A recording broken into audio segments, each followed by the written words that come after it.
Okay, Assalamu alaikum wa rahmatullahi wa barakatuh. I'm going to be making a pilot episode today to see how well it's taken, how well it's received. For those of you watching on Instagram, I'm actually live on YouTube right now, so I won't be paying attention to the comments on Instagram. But I'm streaming from both. And this pilot episode that I'm making is to see how well you guys receive this. And it's on this book here, The 48 Laws of Power. And here you can see that Instagram, guys, 48 Laws of Power. This book, I've spoken about it time and time again, and it appears that people seem to take it lightly whenever I speak about it. They think that it's not an important matter. They think that, oh, power, that's a terrible word. That's a bad word. You are power hungry. And they have all sorts of negative associations and connotations in their minds that are attached to this word, not realizing that whether you like it or not, you are engaged in the game of power every single day. If you are married, there's a power dynamic between you and your wife. If you're an employee, there's a power dynamic between you and your employer. If you're in school, there's a power dynamic between you and your fellow classmates. You are always involved in the game of power, and you have no choice but to play. You don't have a choice. So why not learn how to play the game properly? Why not learn how to play the game properly? So as I said, this is a pilot. This will be a pilot video that I'm doing right now. I'm going to see how well it is received. If it's received well and you enjoy it, then every single week on a Sunday, inshallah ta'ala, I will cover one law of power. So for today, we will simply go over the introduction, and the way that this is going to work is as follows. I'm going to read from the book directly.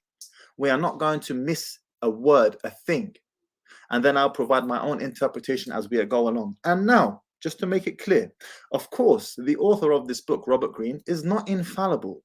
Of course, there will be mistakes in this book. Of course, there will be things that are outright wrong, outlandishly wrong. And that's the nature of a non-divine script. A script that is not from divine revelation, from Allah subhanahu wa ta'ala, right? There will be mistakes in this book. So we will go over them. And even Robert Greene himself says it is foolishness to take every single word from a book and try to enact it or believe every single word of the author. Even the author acknowledges that. Because why? Because we're humans. We make mistakes. We're fallible. So with that all being said, let's get straight into this book.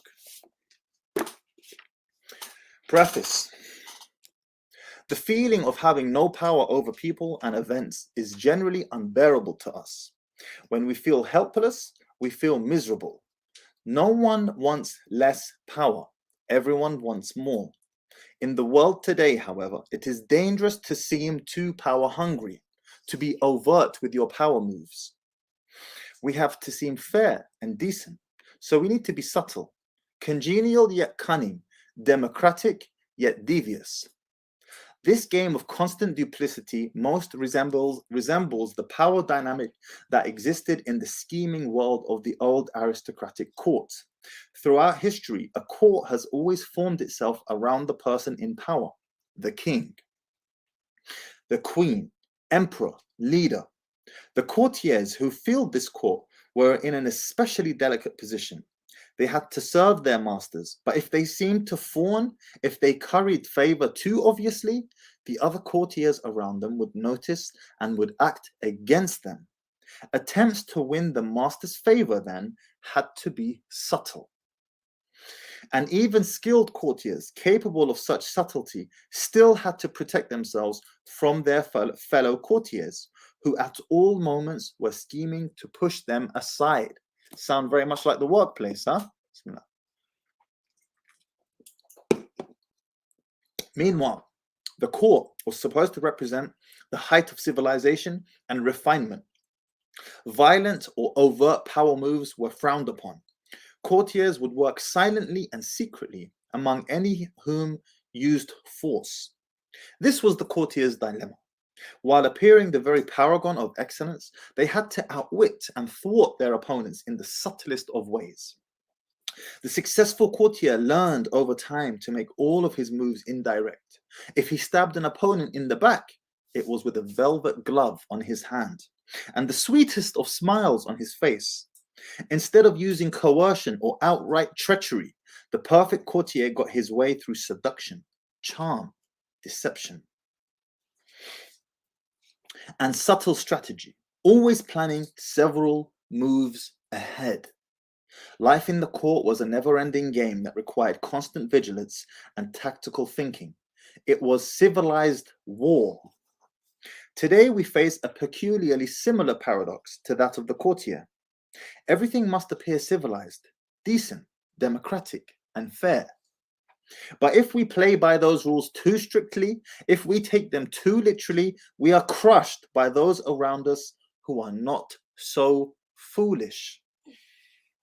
As the great Renaissance diplomat and courtier Niccolo Machiavelli wrote, any man who tries to be good all the time is bound to come to ruin among the great number who are not good. The court imagined itself the pinnacle of refinement, but underneath its glittering surface, a cauldron of dark emotions, greed, envy, lust, hatred, boiled and simmered. Our world today similarly imagines itself the pinnacle of fairness, yet the same ugly emotions still stir within us, as they have forever. The game is the same.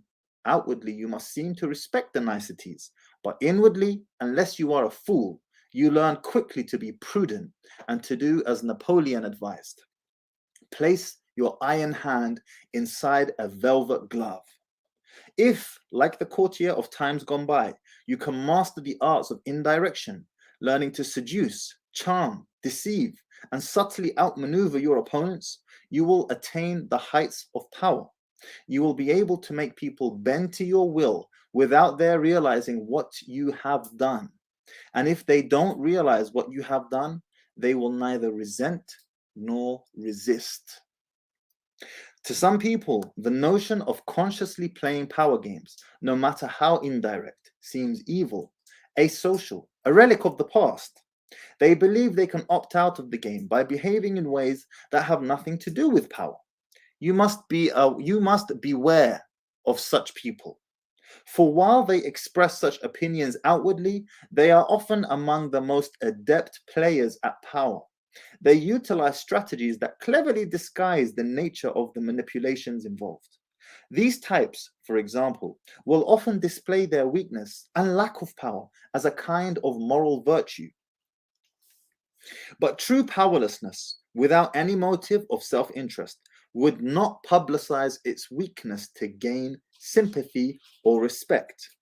Making a show of one's weakness is actually a very effective strategy, subtle and deceptive in the game of power. See Law 22, the surrender tactic. Another strategy of the supposed non-player is to demand equality in every area of life. Everyone must be treated alike, whatever their status and strength. But if, to avoid the taint of power, you attempt to treat everyone equally and fairly, you will confront the problem that some people do certain things better than others. Treating everyone equally means ignoring their differences, elevating the less skillful and suppressing those who excel. Again, many of those who behave this way are actually deploying another power strategy, redistributing people's rewards in a way that they determine. Yet another way of avoiding the game would be perfect honesty and straightforwardness, since one of the main techniques of those who seek power is deceit and secrecy. But being perfectly honest will inevitably hurt you and insult a great many people, some of whom will choose to injure you in return. No one will see your honest statement as completely objective and free of some personal motivation, and they will be right. In truth, the use of honesty is indeed a power strategy, intended to convince people of one's noble, good-hearted, selfless character. It is a form of persuasion, even a subtle form of coercion. Yet another way of avoiding the game would be perfect honesty. Oh, I think we've done that. Finally, those who claim to be the non-players may affect an air of naivete to protect them from the accusation that they are after power. Beware again. However, for the appearance of naivete can be an effective means of deceit. See Law 21. Seem dumber than your mark. And even genuine naivete is not free of the snares of power. Children may be naive in many ways, but they often act from an elemental need to gain control over those around them. Children suffer greatly from feeling powerless in the adult world, and they use any means available to get their way. Genuinely innocent people may still be playing for power and are often horribly effective at the game, since they are not hindered by reflection. Once again, those who make a show or display of innocence are the least innocent of all. Remember that. You can recognize these supposed non-players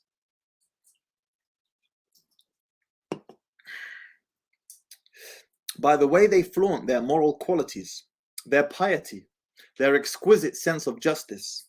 But since all of us hunger for power, and almost all of our actions are aimed at gaining it, the non-players are merely throwing dust in our eyes, distracting us from their power plays with their air of moral superiority. If you observe them closely, you will see, in fact, that they are often the ones most skillful at indirect manipulation, even if some of them practice it unconsciously, and they greatly resent any publicizing of the tactics they use every day. If the world is like a giant scheming court and we are trapped inside it, there is no use in trying to opt out of the game. That will only render you powerless, and powerlessness will make you miserable. Instead of struggling against the inevitable, instead of arguing and whining and feeling guilty, it is far better to excel at power. In fact, the better you are at dealing with power, the better friend, lover, husband, wife, and person you become. By following the route of the perfect courtier, you learn to make others feel better about themselves, becoming a source of pleasure to them. They will grow dependent on your abilities and desirous of your presence. By mastering the 48 laws in this book, you spare others the pain that comes from bungling with power, by playing with fire without knowing its properties. If the game of power is inescapable, which it is, better to be an artist than a denier or a bungler. Learning the game of power requires a certain way of looking at the world, a shifting of perspective. It takes effort and years of practice, for much of the game may not come naturally. Certain basic skills are required, and once you master these skills, you will be able to apply the laws of power more easily. The most important of these skills and power's crucial foundation is the ability to master your emotions. I spoke about this on my live stream the other day. An emotional response to a situation is the single greatest barrier to power, a mistake that will cost you a lot more than any temporary satisfaction you might gain by expressing your feelings. Emotions cloud reason, and if you cannot see the situation clearly, you cannot prepare for and respond to it with any degree of control. Anger is the most destructive of emotional responses, for it clouds your vision the most. It also has a ripple effect that invariably makes situations less controllable and heightens your enemy's resolve. If you are trying to destroy an enemy who has hurt you, far better to keep him off guard by feigning friendliness than showing your anger. Love and affection are also potentially destructive in that they blind you to the often self-serving interests of those whom you least suspect of playing a power game. Gentlemen, how many times have I told you about the coquette? The coquette who blows hot and cold on you. 1 minute she loves you, next minute she's disinterested, next minute she hates you, then she loves you again, on and on. This is a form of seduction. The coquette. You cannot repress anger or love or avoid feeling them, and you should not try. But you should be careful about how you express them. And most important, they should never influence your plans and strategies in any way. Related to mastering your emotions is the ability to distance yourself from the present moment and think objectively about the past and future. Like Janus, the double-faced Roman deity, and guardian of all gates and doorways, you must be able to look in both directions at once. The better to handle danger from wherever it comes. Such is the face you must create for yourself. One face looking continuously to the future and the other to the past. For the future, the motto is no days unalert. Nothing should catch you by surprise because you are constantly imagining problems before they arise. Instead of spending your time dreaming of your plan's happy ending, you must work on calculating every possible permutation and pitfall that might emerge in it. The further you see, the more steps ahead you plan and the more powerful you become. The other face of Janus looks constantly to the past, though not to remember past hurts or bear grudges. That would only curb your power. Half of the game is learning how to forget these events in the past that eat away at you and cloud your reason. The real purpose of the backward glancing eye is to educate yourself constantly. You look at the past to learn from those who came before you. The many historical examples in this book will greatly help that process. Then, having looked to the past, you look closer at hand to your own actions and those of your friends. This is the most vital school you can learn from because it comes from personal experience. You begin by examining the mistakes you have made in the past, the ones that have most grievously held you back. You analyze them in terms of the 48 laws of power, and you extract from them a lesson and an oath. I shall never repeat such a mistake. I shall never fall into such a trap again. If you can evaluate and observe yourself in this way, you can learn to break the patterns of the past.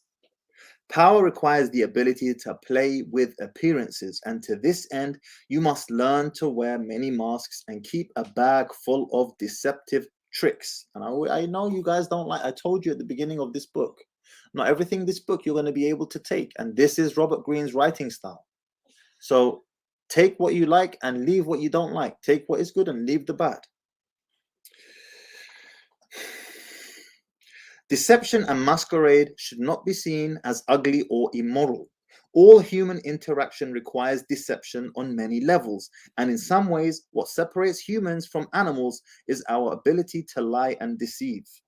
In Greek myths, in India's Mahabharata cycle, in the Middle Eastern epic of Gilgamesh, it is the privilege of the false deities to use deceptive arts. A great man, Odysseus, for example, was judged by his ability to rival the craftiness of one of the false deities, stealing some of their power by matching them in wits and deception. Deception is a developed art of civilization and the most potent weapon in the game of power. Now, of course, you cannot deceive all the time, but even the Prophet ﷺ mentioned that war is deception. War is deception. This hadith of the Prophet ﷺ. So yes, there is a time and a place for it. There is a time and a place for it. You cannot succeed at deception unless you take a somewhat distanced approach to yourself, unless you can be many different people wearing the mask that the day and the moment require. With such a flexible approach to all appearances, including your own, you lose a lot of the inward heaviness that holds people down. Make your face as malleable as the actors. Work to conceal your intentions from others. Practice luring people into traps. Playing with appearances and mastering arts of deception are among the aesthetic pleasures of life. They are also key components in the acquisition of power.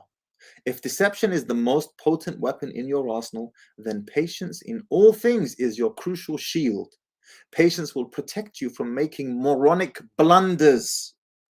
Fresh and fit. Shout out to you guys with your endless catalog of frustrating, moronic blunders. This Q&A you want to do right now, you keep scratching the itch. The more you acknowledge a petty problem, the more credibility you give it, the more it grows like a scab. If you had simply left it, it would have healed on its own. But you scratched at it, and then it became infected, and now is gangrenous. Leave it alone. It will heal on its own. Like mastering your emotions, patience is a skill. It does not come naturally, but nothing about power is natural. Power is more godlike than anything in the natural world. I have to be careful with some of these sentences because it can border on shirk. So when you see me checking myself, it's because I'm wondering, should I read that? Should I not? Like I said, you can't take everything from this book. And patience is the supreme virtue. Okay, see, once again, I have to be careful. Everything good will happen. The grass will grow again. If you give it time and see several steps into the future. Impatience, on the other hand, only makes you look weak. It is a principal impediment to power. Bismillah.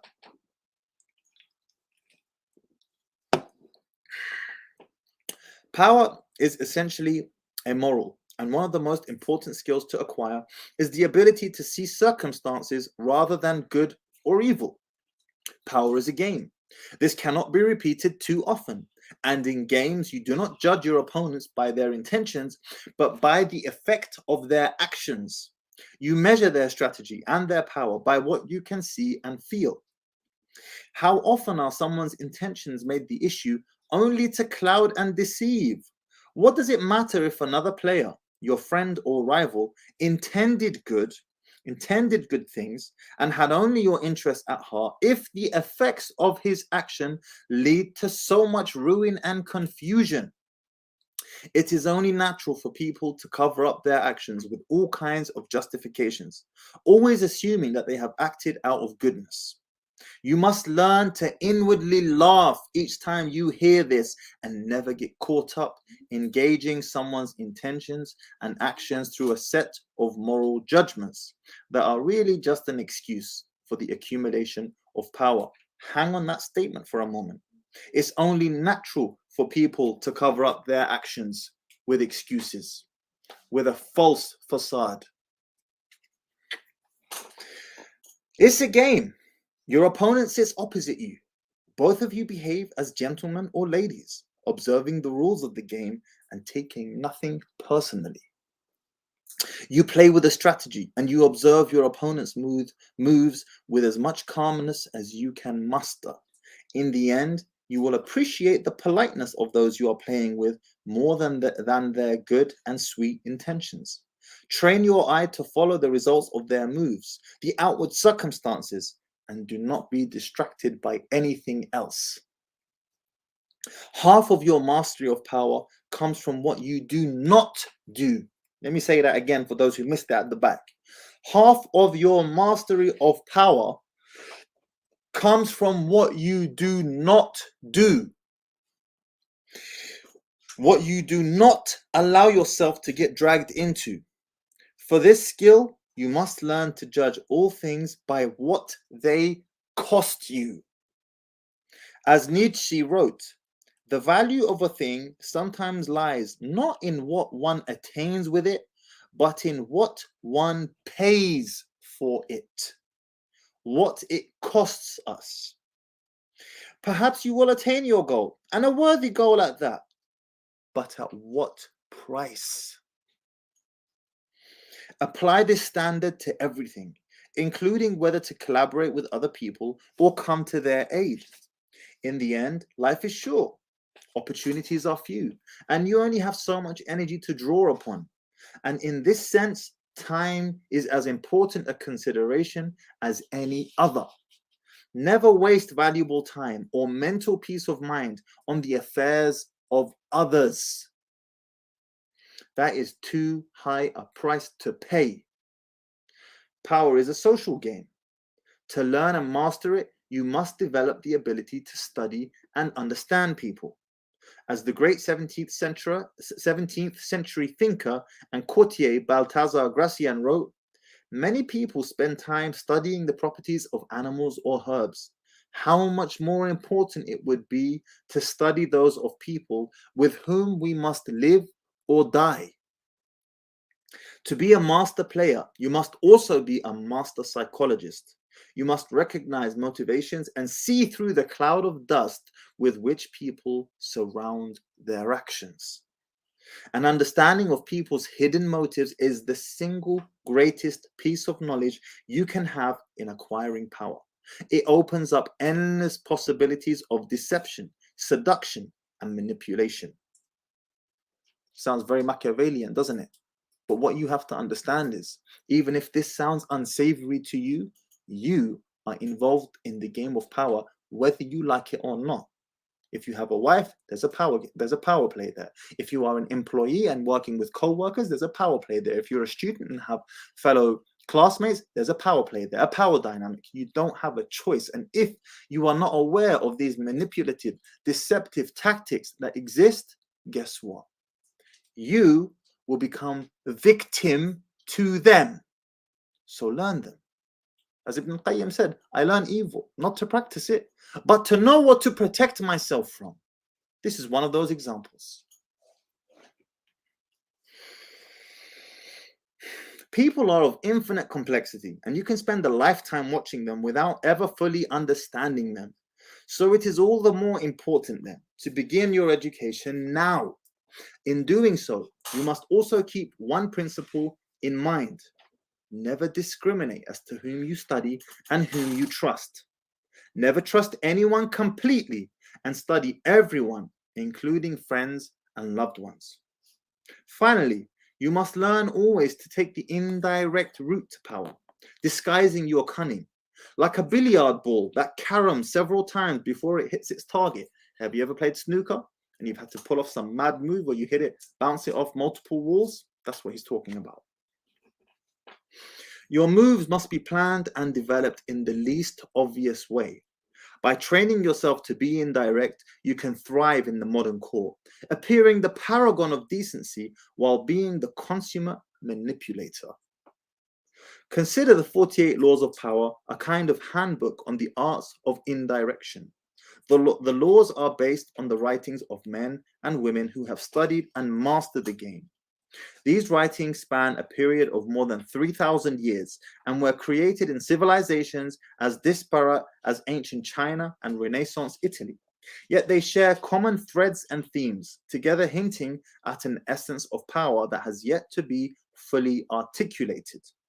The 48 laws of power are the distillation of this accumulated wisdom, gathered from the writings of the most illustrious strategists, Sun Tzu, Clausewitz, statesmen, Bismarck and Talleyrand, courtiers such as Castiglione and Gracian, and seducers including Nignon de Lenclos and Casanova, and con artists, Yellow Kid Whale in history. The laws have a simple premise. Certain actions almost always increase one's power, the observance of the law, while others decrease and even ruin us, the transgression of the law. These transgressions and observances are illustrated by historical examples. The laws are timeless and definitive.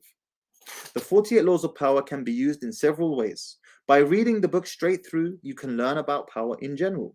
Although several of the laws may seem not to pertain directly to your life, in time you will probably find that all of them have some application and that in fact they are interrelated. By getting an overview of the entire subject, you will best be able to evaluate your own past actions and gain a greater degree of control over your immediate affairs. A thorough reading of the book will inspire thinking and re-evaluation long after you finish it. The book also has been designed for browsing and for examining the laws that seem particular at that moment and most pertinent to you. Say you are experiencing problems with a superior and cannot understand why your efforts have not led to more gratitude or a promotion. Several laws specifically address the master-underling relationship, and you are almost always transgressing one of them.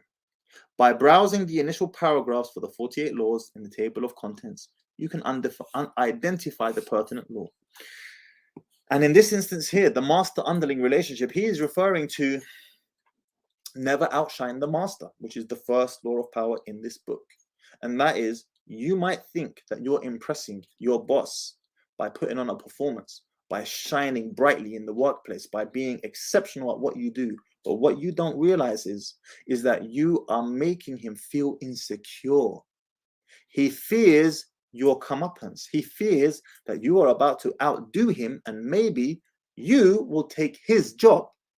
Now your brilliance will be punished and he will do everything he can, everything that is within his power to ensure that you don't succeed. That is the law of never outshine the master. Always be aware of that, especially if you're in the workplace. To you guys who have a regular job and you have to answer to a boss, always bear that in mind. And we'll get to that when we get to that law next week, inshallah. Finally, the book can be browsed through and picked apart for entertainment, for an enjoyable. You know what? I won't read that last paragraph because it's full of shirk, I'm going to be honest with you. But what he says in that last paragraph is, be careful of reading this lightly. Don't take it too lightly. Deal with this matter seriously, because if you don't, the negative repercussions of that could be very costly in your life, in your work, in your business, in your marriage. Extremely costly. And he ends with a quote from Niccolo Machiavelli himself. Any man who tries to be good all the time is bound to come to ruin among the great number who are not good. Hence, a prince who wants to keep his authority.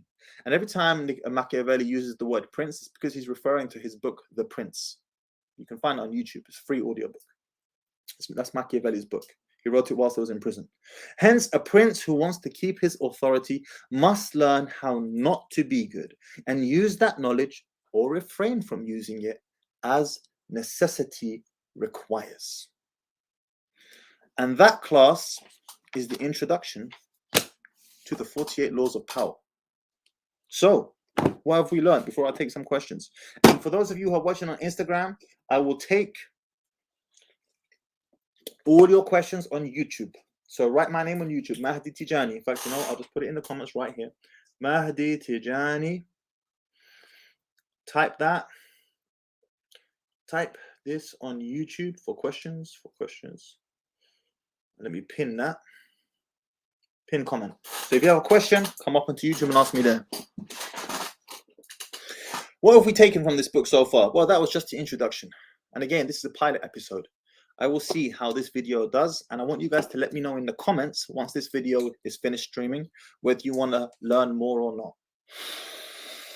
But the way I want to run this is this, and I've been inspired to take these videos off the back of the Fresh and Fit debacle that's going on right now, and they are making it worse and worse and worse and worse. Every time they make a move, I see the law of power they are violating instantly.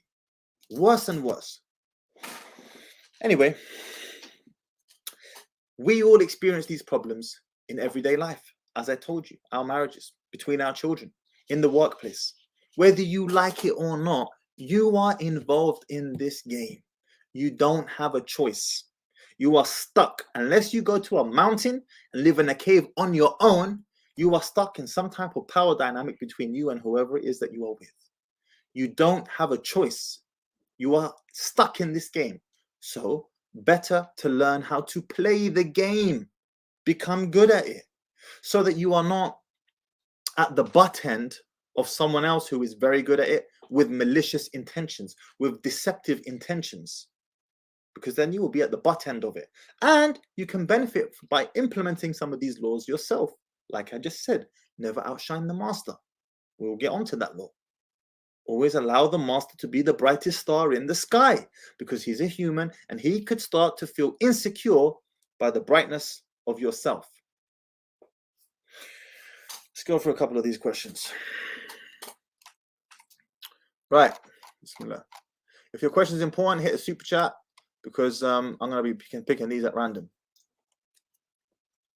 Alaikum assalam wa rahmatullahi wa barakatuh. Rida, appreciate it, bro. Hope you're enjoying, inshallah. Right. Why do they say that men who are too concerned with women are not men? I mean, paying overly focused on anything, even if it is in its essence virtuous, will become a vice. Okay, praying in the masjid is a virtue, right? But if you spend 24 hours a day in the masjid, now this has become a vice. Yeah, you have to go to work, you have to provide for your family, you need to give your wife her rights, your children her rights, your parents their rights. Any virtue taken to its extreme can become a vice. That's my answer to that.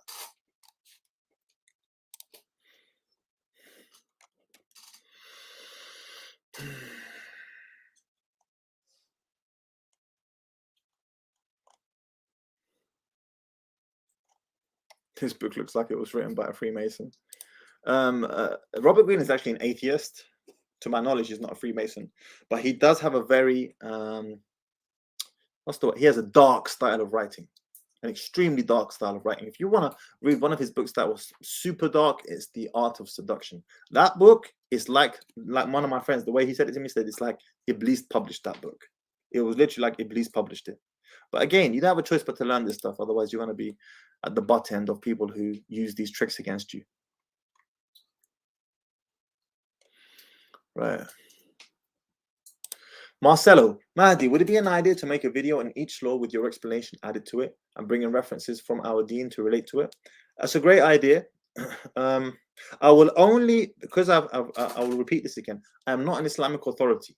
I'm not a scholar, a sheikh, faqih, talib al-ilm. So I will only bring something if it is eminently clear to me that, yes, this is so obvious. This it goes hand in hand, right? Because the Prophet said, "Ballighu minni walau kana ayah." But unless it's eminently clear to me, I'm not going to do it, even if I feel confident in it. Why? Because I don't want to position myself as an Islamic authority. And God forbid people start saying, oh, Mahdi's trying to make out like the 48 Laws of Power is an Islamic book. No, I've told you from the right off the rip, there are many things in here you have to be careful with. But generally speaking, it's better to be aware of the laws of power than to be unaware, because otherwise you will be a victim of it. So where it is obvious, Marcelo, I will do this, inshallah ta'ala. Okay, if the master goes against the religion, I'm calling him out. I don't care. Well, it depends what you mean by that. Brahmaj, I don't know what you mean by that, going against the religion. But again, like, are you in the workplace? Okay, let's say, for example, he's telling you you can't pray. Then you don't go against him. You simply say to him, well, I have to pray. And if I can't pray, then I'm going to have to leave. Then you just leave quietly. You don't make a big hoo-ha out of it. But there are other things you'll have to play with more intelligently. And this is the problem. And I have been a common culprit of this, is that we are too quick to take the direct approach. We're like bulldozers. We don't understand how to seduce, how to coerce in a positive way, how to win the hearts over. How do you win someone's heart over? We're really bad at this. Going the direct approach, it's like taking a bulldozer and just ramming straight through a house. Leah, what if both parties in a marriage know how to play the power game? Yeah, then you're going to be in a very interesting dynamic. My wife is well aware of all of this stuff. She hears me talking about it all the time. But she still submits. Why? Well, she can't bother with all of this. She understands she lives a happier life when she submits and is led.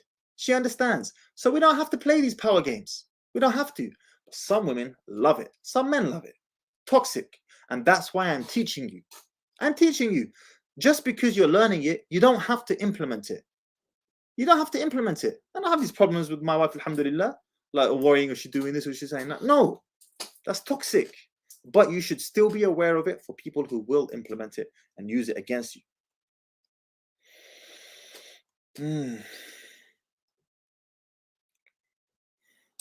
Furqan, Mahdi, I'm only a teen and your advice is probably saving me from getting into murky water when I'm older or getting married. I appreciate that, Furqan. That is the point of this. I appreciate that. Hawar Abdu, are these lives going to be saved? Yes, they are. They will be saved. You'll be able to find them on the stream, inshallah. Mahdi, have you read The Art of War by Sun Tzu? I have. Yes, I have read it. The T is actually, it's TSZU. I think I'm getting that right. Maybe I got that wrong. But yes, I have read it. Right. Renato, how do you deal with general jealousy, in particular little d energy? Males can be vaginal when they feel threatened. Yes, they can. Look, if women are calling you out like, oh, your little D energy and so on, comments like that, it's because they have run out of things to say. She is unable to argue with you logically. She doesn't know what else to bring to the table. And all that is left for her to do is to shame you. Is to shame you. And what better tactic than to shame you with your manhood? Oh, you think like that because you must have, a small shisma, a small junk in your trunk. That's why you think like that. And men fall for it and take the bait every single time. Why? Because that's a man's pride. That's his manhood. He's proud about that. Just don't take the bait. Say, okay, all right, baby girl, I got you. Keep it moving. Right. Barakallahu fik. Anonymous. Yes, that's how you spell it. Sun Tzu. Thank you. Mahdi, can you make a list of your top 10 book recommendations? I see your bookshelf is quite impressive. I appreciate that, bro. I actually have more books on Audible than I do in my bookshelf. Every time people ask me this, it becomes more and more difficult because there are more and more books I have to add to that list. But if I had to give you the best books that I've read, the 48 Laws of Power, or I should say the most important ones. 48 Laws of Power is a must. And I'm not talking about Islamic books now, okay? Of course, the Quran is the best book. Yes, I know the ahadith and so on. I got you. I got you, bro. Okay? We're talking about these types of books. 48 Laws of Power, very important. Top of my head, let's have a look. Laws of Human Nature, Essential by Robert Greene. Mind-blowing book. I felt sad when I finished that book. So important. Such an important book. What else? Influence by Robert Cialdini. Super important book. You've got to read that.